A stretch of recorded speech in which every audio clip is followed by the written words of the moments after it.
नमो बुद्धाय दोस्तों, अगर आज रात आप सोने से पहले सिर्फ इतना सुन लें तो पूरा ब्रह्मांड आपकी सोच से भी ज्यादा तेजी से आपके लिए चमत्कार करने लगेगा। हाँ, आपने सही सुना। रात का यह समय सिर्फ नींद के लिए नहीं होता। यह वह दरवाजा है जहां से आत्मा ब्रह्मांड से जुड़ती है, जहां बुद्ध की साधना जागती है और आपकी चुप प्रार्थनाएं कायनात की सबसे ऊंची तरंगों से टकराकर हकीकत में बदलने लगती हैं। इसलिए इसे हल्के में मत लो। ये सिर्फ शब्द नहीं है, ये बुद्ध के ध्यान से निकली वह शक्ति है जो आपकी किस्मत की दिशा बदल सकती है। तो अब अपने हेडफोन लगाइए, आंखें बंद कीजिए और ब्रह्मांड से भीतर की ये बात सुनिए जो आपके जीवन का रातों रात काया पलट कर सकती है। जब रात का गहरा सन्नाटा सारी दुनिया को नींद की गोद में सुला देता है, उसी समय ब्रह्मांड जाग उठता है। आपके जीवन में चमत्कार ये कोई तिलस्मी कल्पना नहीं है, बल्कि ऊर्जा के उस सार्वभौमिक सिद्धांत का परिणाम है जिसे क्वांटम फिजिक्स प्रमाणित करता है। यह आपकी आत्मा की पुकार है, एक आंतरिक बुलाहट जो कहती है, खुद को सुनो, खुद को खोलो इस दिव्य ऊर्जा को स्वीकार करने के लिए, क्योंकि इसी रात की शांत लहरों में वह ब्रह्मांडीय शक्ति आपके भीतर उतरने वाली है। वही शक्ति जिसे आपने वर्षों से बुलाया है, वह हर चाहत जिसे आप दिल से पाना चाहते हैं, इस एक रात की ऊर्जा में स्थित हो सकती है। क्या आपने कभी यह सोचा है कि क्यों कुछ लोग बस सोने से पहले एक गहरी भावना या एक स्पष्ट कल्पना करते हैं और कुछ ही हफ्तों में उनकी पूरी जिंदगी बदल जाती है? क्यों ब्रह्मांड कुछ लोगों के लिए ऐसे कार्य करता है जैसे कोई अदृश्य शक्ति उनके हर रास्ते की रुकावटों को हटा रही हो? इसका रहस्य छिपा है रात के समय में छिपी उस रहस्यमयी शक्ति में।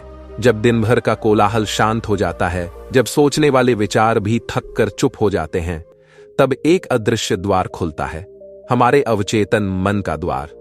इस द्वार के पार एक विराट ऊर्जा इंतजार कर रही होती है आपकी ओर से दिए जाने वाले आदेश के लिए।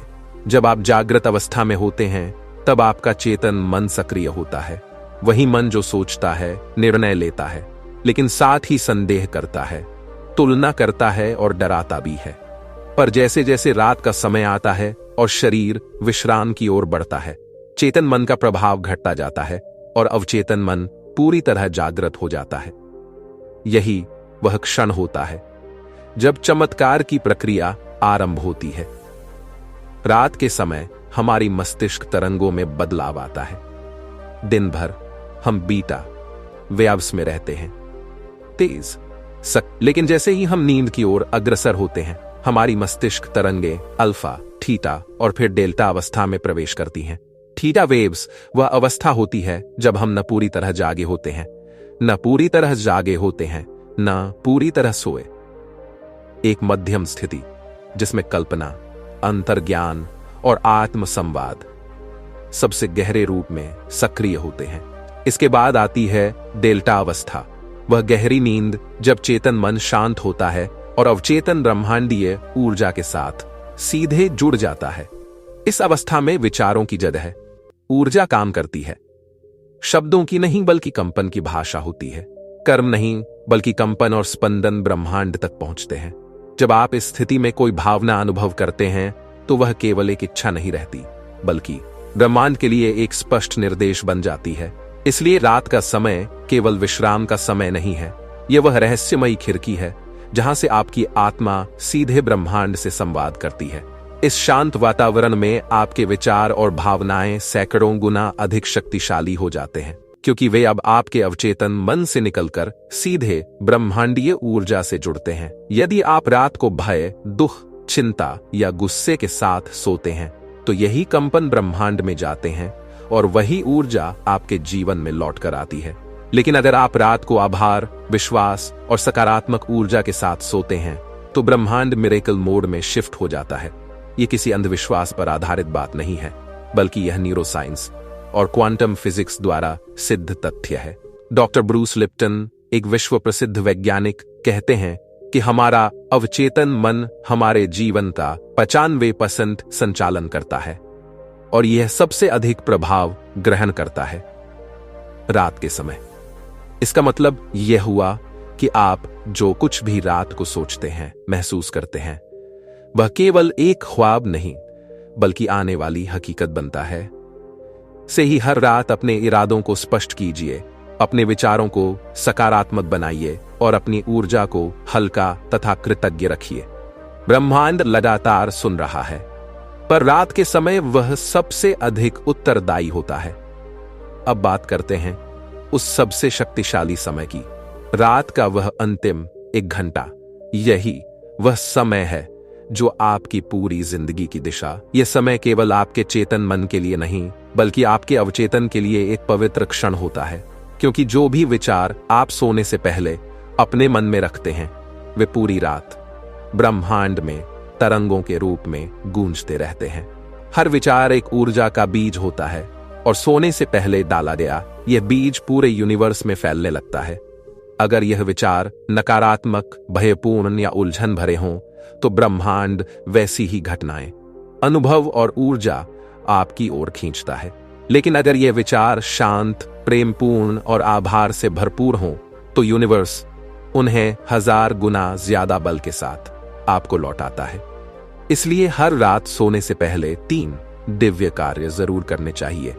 ये केवल रिचुअल नहीं, बल्कि चमत्कार को सक्रिय करने वाली 3 पवित्र कुंजियां हैं। 1, रिलीज, हर चीज को छोड़ देना। पहला कदम है दिन भर की सारी चिंताओं, उलझनों या पीड़ाओं को जाने देना। अपने आप से कहिए, मैं आज की हर चिंता, हर दुख और हर उलझन को ब्रह्मांड को सौंपता हूं। अब यह मेरी जिम्मेदारी नहीं, ब्रह्मांड की है। दिन भर का बोझ अपने तकिए के नीचे मत रखिए, उसे हवा में छोड़ दीजिए, जैसे आप एक गुब्बारे को छोड़ते हैं। क्षमा करना भी इसी में आता है। खुद को और दूसरों को माफ कीजिए। ब्रह्मांड अतीत को नहीं देखता, वह सिर्फ आपकी ऊर्जा पढ़ता है। और यदि आपकी ऊर्जा हल्की, मुक्त और स्वच्छ है, तो ब्रह्मांड बिना किसी बाधा के आपके लिए कार्य करता है। 2, ग्रेटिट्यूड, आभार का चमत्कार। दूसरा स्टेप है हृदय से धन्यवाद देना। यह कहना आसान है, पर जब आप आत्मा से आभार प्रकट करते हैं, तो ब्रह्मांड की ऊर्जा प्रवाहित होती है। सोने से पहले आंखें बंद करें, गहरी सांस लें और दिल से कहें, थैंक यू यूनिवर्स, मेरी सांसों के लिए, मेरे शरीर के लिए, मेरे परिवार, भोजन, संघर्ष और हर सीख के लिए धन्यवाद। आभार वह चुंबकीय स्विच है जो अबंडेंस, मिरेकल्स और हीलिंग को आकर्षित करता है। कई रिसर्च यह बताते हैं कि जो लोग आभार के साथ सोते हैं, उनकी नींद गहरी होती है, मन शांत रहता है और जीवन में वे शीघ्र सफलता पाते हैं। क्यों? क्योंकि आभार सबसे उच्च आवृत्ति वाली भावना है जो ब्रह्मांड से परिपूर्ण तालमेल बनाती है। जब आप कृतज्ञ होते हैं, तो ब्रह्मांड समझता है यह व्यक्ति तैयार है और इसे और अधिक देना चाहिए। 3, इंटेंशन, एक स्पष्ट और आत्मीय संकल्प। तीसरा और सबसे जरूरी कदम है एक शुद्ध और स्पष्ट इरादा लेना।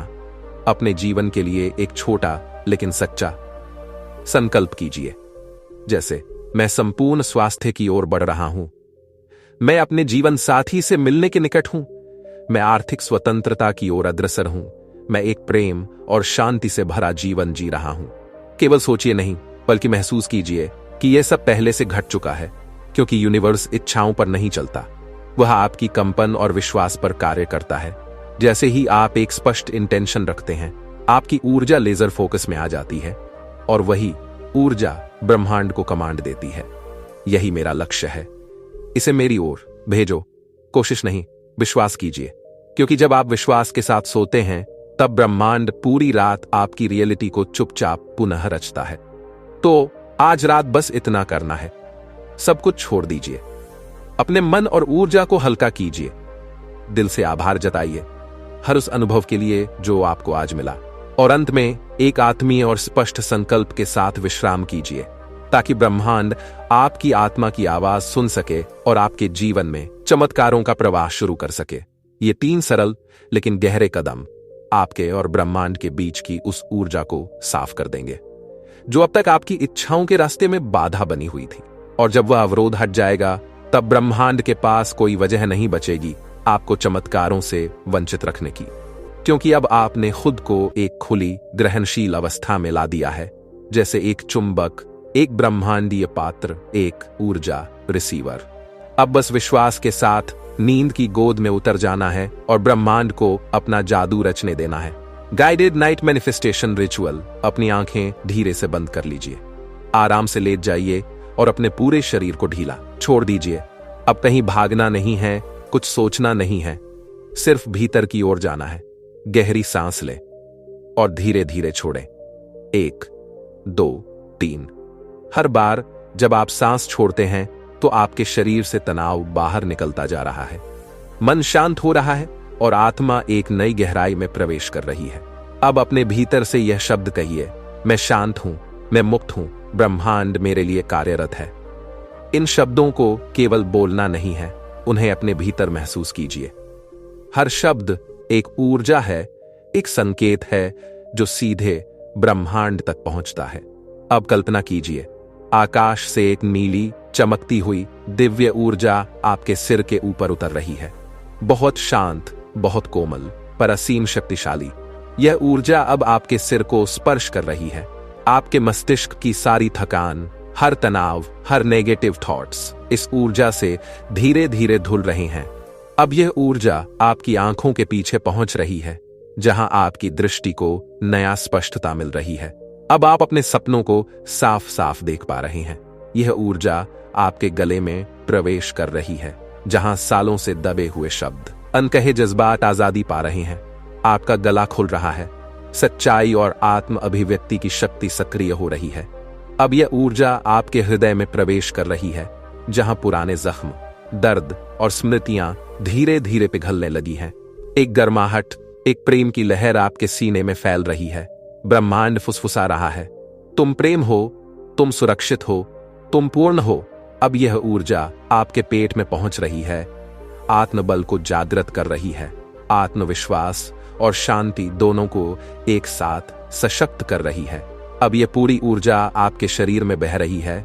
हर कोशिका, हर नस, हर भावना अब प्रकाश और चेतना से भर रही है।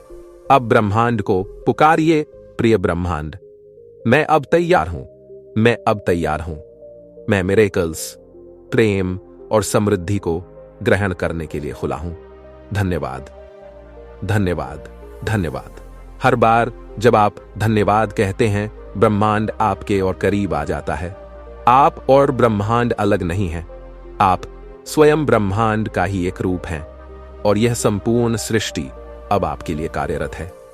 अब कल्पना करें, आपके सामने एक विशाल प्रकाश का द्वार खुल रहा है। उस द्वार के पार वह सब कुछ है जिसे आप पाने की इच्छा रखते हैं।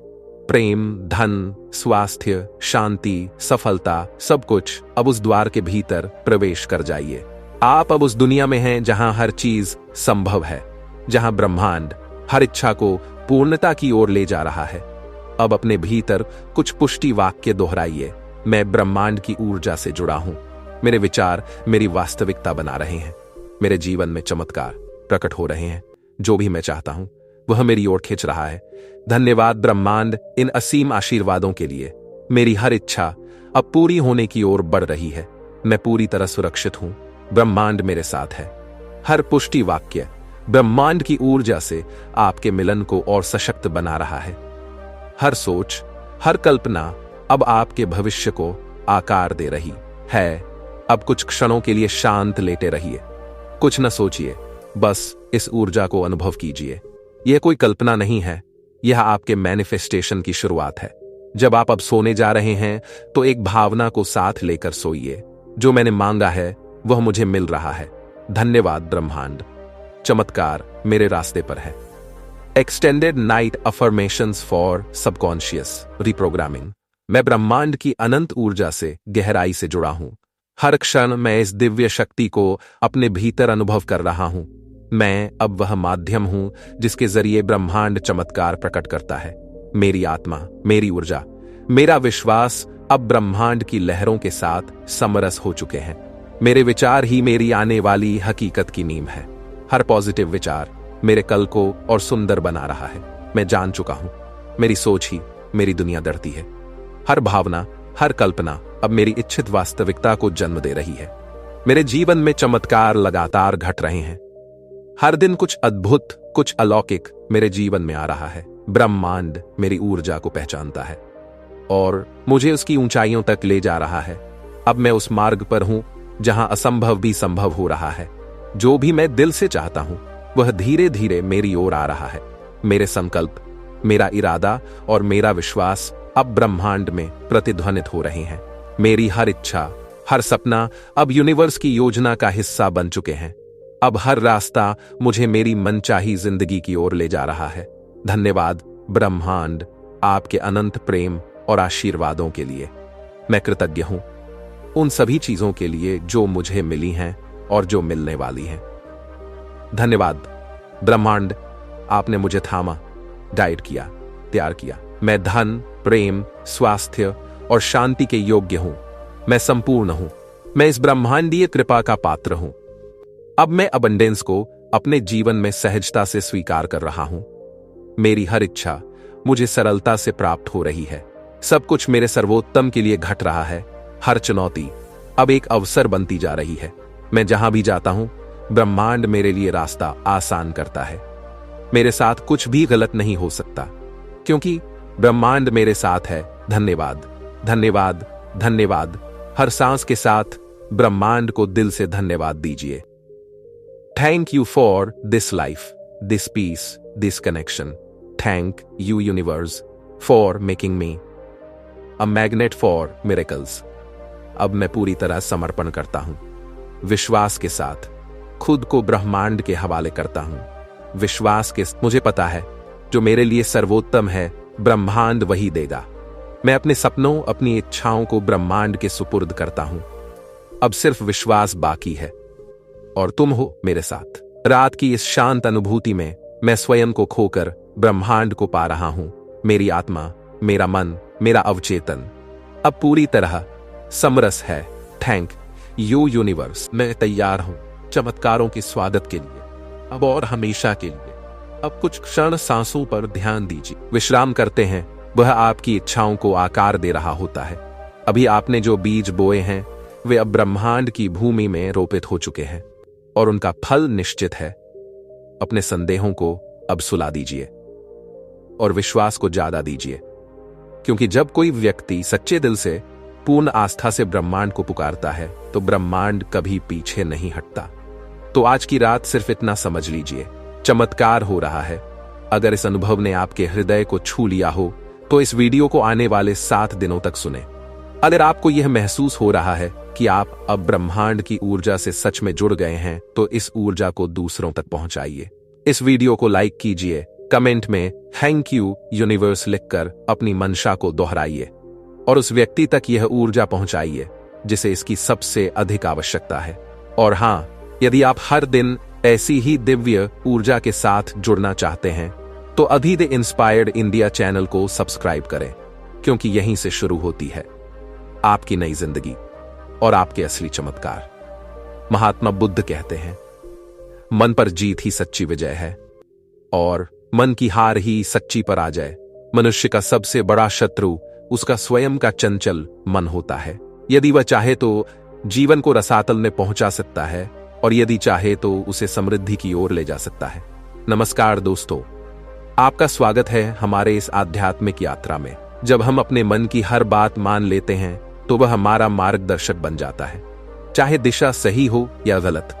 लेकिन जब हम अपने मन को संतुलन में रखना सीख जाते हैं, तभी हम अपने जीवन के हर क्षेत्र में सजग और संतुलित निर्णय ले पाते हैं। हम अक्सर अपने भीतर उठने वाले अशांत और नकारात्मक विचारों को दबाने की कोशिश करते हैं, लेकिन जितना अधिक हम उन्हें रोकने का प्रयास करते हैं, वे उतनी ही तीव्रता से हमारे भीतर प्रवेश करते हैं। जीवन में जिन विचारों से हम दूर भागते हैं, वही विचार हमारा पीछा नहीं छोड़ते, बल्कि और अधिक प्रभावशाली होकर लौटते हैं। ऐसी ही एक कथा है, जब एक व्यक्ति गौतम बुद्ध के पास आया और बोला, मैं नहीं चाहता कि ऐसा हो, लेकिन फिर भी मेरा मन काम वासना से भरे विचारों में उलझा रहता है। मैं स्त्रियों को देखकर खुद पर नियंत्रण नहीं रख पाता। मेरा सारा समय, मेरी सारी ऊर्जा इन विचारों में ही नष्ट हो जाती है। मैं शांति चाहता हूं, लेकिन यह अशांति पीछा नहीं छोड़ती। गौतम बुद्ध मुस्कुराए और शांत स्वर में बोले, क्या तुम्हें पता है कि काम वासना वास्तव में होती क्या है? वह व्यक्ति बोला, नहीं प्रभु, मैं नहीं जानता कि यह क्या है, लेकिन मैं इतना जानता हूं कि यह एक बहुत बुरी चीज है। बुद्ध बोले, पहले यह समझो कि जो भी चीज हमारे भीतर प्राकृतिक रूप से विद्यमान है वह स्वभावतः बुरी नहीं होती। जीवन के हर पक्ष की कोई न कोई आवश्यकता होती है। वासना भी ऐसी ही एक भावना है। यह कोई पाप नहीं, बल्कि हमारे भीतर किसी आवश्यकता या कमी का संकेत है। जैसे किसी के पास धन नहीं है तो उसमें धन प्राप्त करने की वासना उत्पन्न होती है। यह वासना किसी कमी का रूप है, एक प्रेरणा जो हमें उस चीज की ओर आकृष्ट करती है जिसकी हमें आवश्यकता है। जब यह आवश्यकता शारीरिक हो जाती है तब यह काम वासना के रूप में प्रकट होती है। उस व्यक्ति ने पूछा, गुरुदेव, अब मैं काम वासना का अर्थ तो समझ गया, लेकिन यह कहां से आती है? हमारे ही भीतर है और इसका होना आवश्यक भी है, तभी तो यह सृष्टि आगे बढ़ती है। मानव जाति का विस्तार इसी भावना से संभव हुआ है। वह व्यक्ति फिर बोला, तो फिर लोग इसे बुरा क्यों समझते हैं? बुद्ध ने कहा, यही तो समस्या है। लोगों ने इसे गलत नजरिए से देखा और समझा है। वे इसे छिपाने और दबाने की कोशिश करते हैं। काम वासना स्वयं में बुरी नहीं है, लेकिन इसका अनुचित उपयोग और इसकी लिप्सा में डूब जाना गलत है। लोग जिनसे प्रेम करते हैं उन्हें ही अपने जीवन का केंद्र बना लेते हैं। वे उसी के बारे में सोचते रहते हैं, उसी में लिप्त हो जाते हैं। यही असंतुलन है। बुद्ध ने पूछा। बुद्ध ने कहा, तो फिर क्या तुम जानवरों की काम वासना को गलत कहते हो? वह व्यक्ति बोला, नहीं, परंतु कारण स्पष्ट नहीं है, आप ही समझाइए। बुद्ध ने कहा, जानवर केवल संतान उत्पन्न करने के उद्देश्य से काम करते हैं। उन्हें प्रकृति ने इतनी बुद्धि नहीं दी कि वे इस भावना को आनंद के साधन के रूप में देखें, लेकिन मनुष्य ने अपनी बौद्धिक क्षमता के कारण काम वासना को सुख और आनंद प्राप्ति का उपकरण बना लिया है। प्रकृति ने यह व्यवस्था केवल सृष्टि विस्तार के लिए की थी, पर मनुष्य ने इसे जीवन का अंतिम लक्ष्य बना लिया। यही कारण है कि यह बेलगाम होकर दुख और अशांति का कारण बन गई है। उस व्यक्ति ने पुनः प्रश्न किया, गुरुदेव, फिर यह भावना हम पर इतनी हावी क्यों हो जाती है? बुद्ध बोले, अब जो मैं बताने जा रहा हूं उसे ध्यान से सुनो, इससे तुम्हारे सभी प्रश्नों के उत्तर मिलेंगे। और फिर बुद्ध ने एक कथा सुनाई। बहुत समय पहले की बात है। एक आश्रम में एक गुरु और उनके कई शिष्य रहते थे। वे प्रतिदिन गांव में भिक्षा लेने जाते थे। उन शिष्यों में एक था जो प्रतिदिन एक विशेष मार्ग से होकर भिक्षा लेने जाता था। उस मार्ग में एक नदी पड़ती थी। एक दिन जब वह नदी पार कर रहा था, उसने देखा कि एक लड़का एक पेड़ के पीछे छिपा हुआ है। शिष्य ने उत्सुकता से पूछा, भाई, तुम यहां पेड़ के पीछे क्यों छिपे हो? लड़के ने मुस्कुराते हुए उत्तर दिया, तुझे दिखाई नहीं दे रहा? मैं क्या देख रहा हूं? शिष्य ने नदी की ओर दृष्टि डाली। वहां कुछ किशोरियां पानी भर रही थीं। वह बोला, वे तो बस पानी भर रही हैं, इसमें छिपकर देखने जैसा क्या है? लड़का बोला, अरे पागल, जरा ध्यान से देख, ये परियां नहीं है क्या? देख उनकी चाल, उनके मटके उठाने की अदा, उनकी पतली कमर और कमर तक लहराते बाल, क्या ये सब बस देखने लायक नहीं है? शिष्य ने दोबारा देखा और इस बार उसकी दृष्टि ठहर गई। अब वह निर्भय होकर देखने लगा, लेकिन जल्द ही उसके भीतर कुछ कांप उठा। उसे महसूस हुआ कि वह कुछ अनुचित कर रहा है और वह वहां से वापस चला गया। परंतु उस दृश्य की छवि उसके मन से मिट नहीं सकी। वह आश्रम लौटकर अपने कार्यों में लग गया, लेकिन उसका मन विचलित रहने लगा। उस दृश्य की छवि उसकी आंखों के सामने बार बार आने लगी। उसका ध्यान भिक्षा, सेवा या साधना में नहीं लगता था। अब वह प्रतिदिन सुबह जल्दी उठता और उसी स्थान पर पहुंच जाता। वह लड़का अब उसका साथी बन गया था और वे दोनों मिलकर छिपकर स्त्रियों को देखते। धीरे धीरे यह उसकी दिनचर्या बन गई। अब उसका मन किसी भी कार्य में नहीं लगता था। वह लगातार मानसिक संघर्ष में था। उसे नींद नहीं आती थी, भोजन अच्छा नहीं लगता था और उसकी साधना पूर्ण रूप से बाधित हो चुकी थी। वह बेचैन और असंतुलित रहने लगा। उसका चंचल मन बार बार उन युवतियों की सुंदरता की ओर आकर्षित हो रहा था। जब गुरु भिक्षा ग्रहण कर रहे होते तब भी उसका ध्यान कहीं और ही भटक जाता। गुरु ने शिष्य के इस विचलन को गहराई से भांप लिया था। एक दिन उन्होंने शिष्य को पास बुलाया और कहा, आज से मैं भी तुम्हारे साथ भिक्षा मांगने जाऊंगा। हम दोनों साथ साथ चलेंगे। मैं अकेले ही भिक्षा मांग सकता हूं। गुरु ने शांति से कहा, ठीक है, तुम ही अकेले चले जाओ। शिष्य तुरंत निकल पड़ा। उसकी ओर देखने के लिए कुछ लोग भी पीछे पीछे चलने लगे। थोड़ी दूर जाकर गुरु ने देखा कि शिष्य एक पेड़ के पीछे किसी और युवक के साथ छिपा खड़ा है और चोरी छिपे कुछ देख रहा है। गुरु भी चुपचाप जाकर उसके पीछे खड़े हो गए और देखा कि शिष्य नदी से पानी भरती हुई युवतियों को तकटकी लगाए देख रहा है। गुरु ने पूछा, क्या देख रहे हो? गुरु की आवाज सुनते ही शिष्य का चेहरा फक पड़ गया। उसके पसीने छूट गए और वह कांपने लगा जैसे कोई चोर रंगे हाथों पकड़ा गया हो। उसका साथी युवक डर कर भाग गया और वह स्वयं कुछ बोल नहीं पा रहा था। टूटे फूटे शब्द उसके मुंह से निकल रहे थे और वह गुरु की आंखों में आंखें मिलाने की हिम्मत नहीं कर पा रहा था। गुरु ने गंभीर स्वर में कहा, मेरा शिष्य तो निडर था, उसे किसी भी बात का भय नहीं होता था, लेकिन अब तुम तो भय के मारे कांप रहे हो। शिष्य ने गिड़गिड़ाते हुए कहा, गुरुदेव, मुझे क्षमा करें। इस भूल के लिए मैं दोषी नहीं हूं। उस लड़के ने मुझे बहकाया था, लेकिन मैं वचन देता हूं कि भविष्य में ऐसा दोबारा कभी नहीं करूंगा। गुरु ने कहा, कोई बात नहीं, लेकिन यह समझ लो कि हम जिनके साथ रहते हैं उनके विचार हमारे भीतर प्रवेश कर जाते हैं। गुरु और शिष्य आश्रम लौट आए। शिष्य ने अब आश्रम के कार्यों पर पुनः ध्यान देना शुरू किया। उसने उस मार्ग को छोड़ दिया जिससे वह पहले जाया करता था और अब दूसरा रास्ता अपनाया। वह अपने कर्तव्यों में मन लगाने लगा, लेकिन धीरे धीरे उसके भीतर क्रोध का भाव पनपने लगा। वह अन्य शिष्यों पर चिल्लाने लगा और अस्थिर रहने लगा। अब वह समय पर भोजन भी नहीं करता था और जो खाता था वह भी बहुत कम। एक रात गुरु उसके पास। यह सुनकर शिष्य गुरु के चरणों में गिर गया और फूट फूट कर रोने लगा। उसने कहा, गुरुदेव, मैंने कई बार प्रयास किया, कई बार वचन दिया, लेकिन हर बार मैं हार गया। जब मैं खुद से कहता हूं कि अब गलत विचारों से दूर रहूंगा, तब भी मेरा मन मेरे नियंत्रण में नहीं रहता। मैं बहुत कोशिश करता हूं, लेकिन फिर भी असफल हो जाता हूं। गुरु ने कहा, चलो मेरे साथ। वे दोनों आश्रम के बगीचे में गए। वहां एक नाली थी जिससे नदी का पानी बहकर पौधों तक पहुंचता था। गुरु ने कहा, देखो, यह पानी लगातार बह रहा है, क्या तुम इसे रोक सकते हो? शिष्य ने कहा, हां गुरुदेव, मैं रोक सकता हूं। उसने मिट्टी उठाकर नाली में भर दी।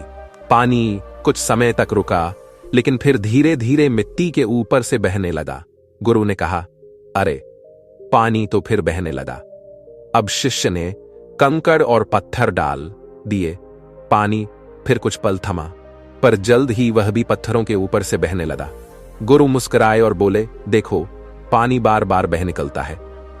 तुमने कहा था कि इसे रोक सकते हो, लेकिन क्या यह वास्तव में रुका? शिष्य ने कहा, गुरुदेव, अब की बार मैं इसे पूरी तरह से रोकूंगा। वह एक बड़ा पत्थर लाया और नाली पर रख दिया। इस बार पानी रुक गया। शिष्य ने गर्व से कहा, गुरुदेव, देखिए, मैंने इसे रोक दिया। गुरु बोले, ध्यान से देखो, पानी क्या वास्तव में रुका है? वह पीछे से रास्ता बदलकर बह रहा है और पत्थर के इर्द गिर्द होकर फिर आगे निकल जाएगा। थोड़ी ही देर में पानी ने वैसा ही किया। गुरु ने कहा, ठीक, ऐसा ही तुम्हारे प्रयासों के साथ हो रहा है।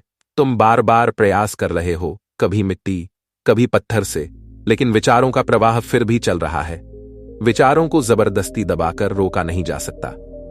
शिष्य ने पूछा, गुरुदेव, क्या कोई ऐसा उपाय नहीं जिससे ये गंदे विचार मन में उत्पन्न ही ना हो? गुरु उसे नदी के किनारे ले गए, जहां से पानी बगीचे की ओर जा रहा था। उन्होंने कहा, यह देखो, पानी यहीं से बहकर बगीचे में जाता है। यदि हम यहीं से इसे रोक दें तो क्या यह आगे जा पाएगा? शिष्य ने उत्साह से कहा, बिल्कुल गुरुदेव, अगर यहीं रोक दिया जाए तो आगे नहीं जा पाएगा।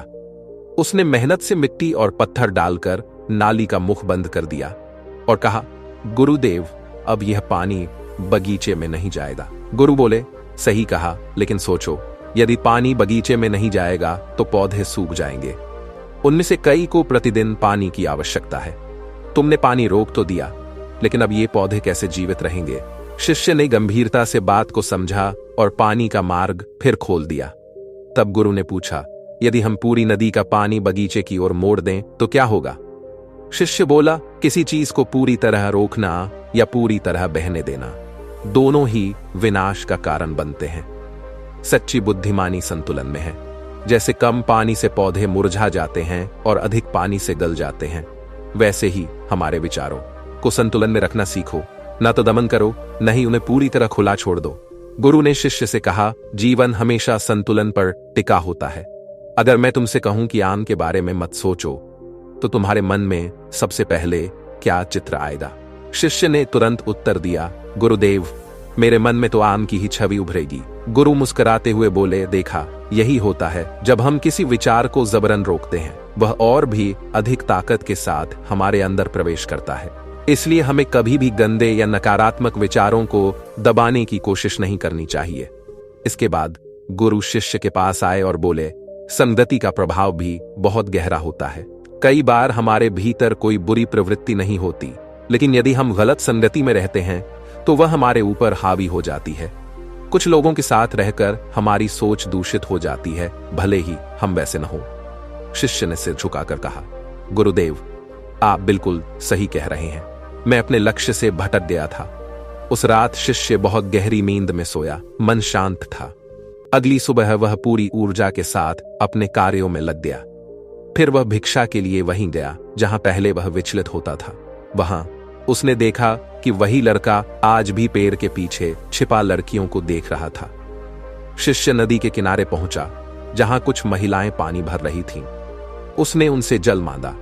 उनमें से एक युवती ने उसे जल दिया और श्रद्धा से उसके चरण छुए। शिष्य ने उसे आशीर्वाद दिया, तुम्हारा जीवन मंगलमय हो। उसका मन प्रसन्नता और सकारात्मकता से भर गया। चेहरे पर एक शांत मुस्कान फैल गई, जैसे कोई खोई हुई चीज उसे वापस मिल गई हो। वह अपने मार्ग की ओर लौटने लगा। तभी पीछे से वह लड़का आया जो पेड़ के पीछे छिपा हुआ था। वह शिष्य से बोला, क्या बात है? आज तो आपने सामने से देख भी लिया, आप तो मुझसे आगे निकल गए। शिष्य ने शांत स्वर में उत्तर दिया, हम अक्सर दूसरों के दर्शन में इतने व्यस्त हो जाते हैं कि खुद के भीतर झांकना ही भूल जाते हैं। तुम कब तक पेड़ के पीछे छिपते रहोगे? किसी को पसंद करते हो तो उससे बात करो। अगर वह भी तुम्हें पसंद करती है तो विवाह कर लो, लेकिन उससे पहले खुद को जानो, कुछ बनो। ऐसे समय बर्बाद मत करो। इसके बाद वह लड़का रोज शिष्य से मिलने आने लगा। उसने नदी किनारे जाकर झांकना बंद कर दिया और जीवन में कुछ बनने के लिए प्रयास करने लगा। तो देखा आपने, संगति का प्रभाव कितना गहरा होता है। संगति बदलो, विचार बदल जाएंगे। गौतम बुद्ध ने उस व्यक्ति की ओर देखा और पूछा, क्या अब तुम्हारे सारे प्रश्नों के उत्तर मिल गए? उस व्यक्ति ने श्रद्धा से कहा। बुद्ध ने उसे समझाते हुए कहा, जब तुम्हारे मन में कामुक या बुरे विचार आए तो स्वयं को दोष मत दो। यह शरीर है और इसे हजारों वर्षों से यही सिखाया गया है। केवल सोचने या शपथ लेने से यह प्रवृत्ति समाप्त नहीं होती, पर तुम्हारे भीतर शक्ति है, ऊर्जा है, जिसे तुम्हें संतुलित रूप में उपयोग करना है। तुम एक जीवित चेतना हो, अनुभव करने के लिए स्वतंत्र हो, निर्माण करने के लिए स्वतंत्र हो। इसलिए सबसे पहले खुद को पहचानो। इतना कहकर गौतम बुद्ध मौन हो गए। वह व्यक्ति उनके चरणों में नमन कर वहां से चला गया। तो मित्रों, उम्मीद है कि आपको इस कहानी से कुछ सीखने को अवश्य मिला होगा। इसलिए इस वीडियो को अपने दोस्तों और परिवारजनों के साथ अधिक से अधिक साझा करें, ताकि वे भी इससे कुछ ज्ञान प्राप्त कर सकें। और ऐसी प्रेरणादायक और ज्ञानवर्धक कहानियों के लिए हमारे चैनल को जरूर सब्सक्राइब करें। धन्यवाद। नमो बुद्धाय।